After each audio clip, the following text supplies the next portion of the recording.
Deputy CM से मिले पतंजलि के आचार्य बालकृष्ण। पतंजलि योग पीठ के संस्थापक एवं सचिव आचार्य बालकृष्ण शास्त्री प्रदेश के डिप्टी सीएम राजेंद्र शुक्ला के निज निवास अमैया पहुंचकर शिष्टाचार भेंट की। इस दौरान उनसे पतंजलि संस्थान द्वारा विभिन्न क्षेत्र में किए जा रहे निवेश एवं उद्योग संबंधित संभावनाओं के बारे में विस्तृत चर्चा हुई। बताते चले कि रीवा में गत 20 अक्टूबर 2024 को 3 दिवसीय रीजनल इंडस्ट्रियल कॉन्क्लेव आयोजित किया गया था, जिसमें विभिन्न क्षेत्र में 4000 करोड़ के निवेश प्रस्ताव प्रदेश सरकार को मिले थे।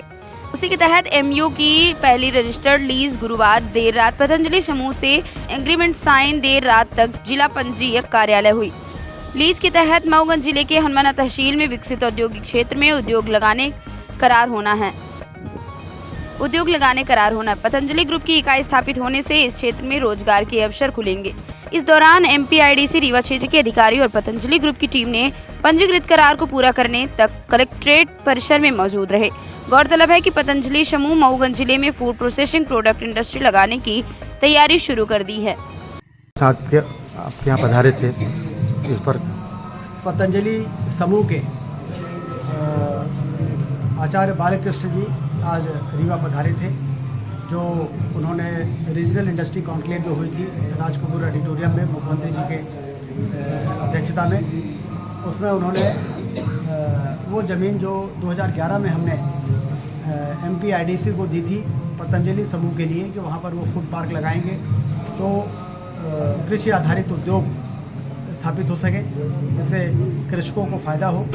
तो 2011 में जो ज़मीन उनके लिए सुरक्षित रखी थी, आज उस ज़मीन को उन्होंने रजिस्ट्री करा ली है 25.5 करोड़ रुपए जमा करके, और 400 एकड़ ज़मीन उन्होंने रजिस्ट्री कराई है। और अब आगे की योजना पर तेज़ी से काम करेंगे। उन्होंने कहा है कि जुलाई अगस्त तक हम कोशिश होगी कि हम एक भव्य भूमि पूजन करके और उद्योग के निर्माण का काम शुरू कर देंगे।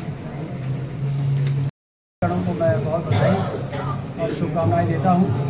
आप सब को जो जिम्मेदारी मिली है उसको सफलतापूर्वक निर्वहन करेंगे तो पार्टी मजबूत होगी। ये पद यहाँ पर एक जो पतंजलि का प्रशोधन एक संस्थान के लिए हम जो प्रयास कर रहे हैं, उसके लिए आज रजिस्ट्री हुई है।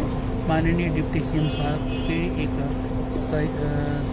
सत प्रयास से श्रद्धेय स्वामी जी की जो सोच और दृष्टि है इस क्षेत्र के विकास के लिए, किसानों की समृद्धि के लिए, इसके लिए मऊगंज के अंदर हमने अभी नई यूनिट लगाने के लिए जमीनों की रजिस्ट्री हो गई है और आगे बड़ी योजना हम बना रहे हैं। लोगों की अल्प आयु में जीवन लीला समाप्त हो रही है, इस पर क्या कहना चाहेंगे? इसके लिए थोड़ा संयमित जीवन और सदाचार के साथ में अवसाद रहे, थोड़ा प्रयास करें कि आप प्रसन्न रहें, अवसाद ग्रसित न हो, और थोड़ा सा दिनचर्या को, आहारचर्या को और विचार को ठीक रखें। आयुर्वेदिक दवाइयों से लोग पीछे हो रहे हैं, अंग्रेजी को ज़्यादा इस्तेमाल कर रहे हैं। देखो, हम प्रकृति के जितने नज़दीक रहेंगे उतने सुखी रहेंगे। आयुर्वेदिक औषधि में प्रकृति के नज़दीक है, इसलिए आयुर्वेद से एक अंतिम और प्रश्न सवाल है, मांसाहारी लोग ज़्यादा हो रहे हैं। मांसाहार क्योंकि मनुष्य का आहार नहीं है, धर्म की दृष्टि से भी, अभी तो विज्ञान की दृष्टि से भी ये सिद्ध हो चुका है। तो स्वस्थ और निरोग रहना हो तो थोड़ा ध्यान रखें।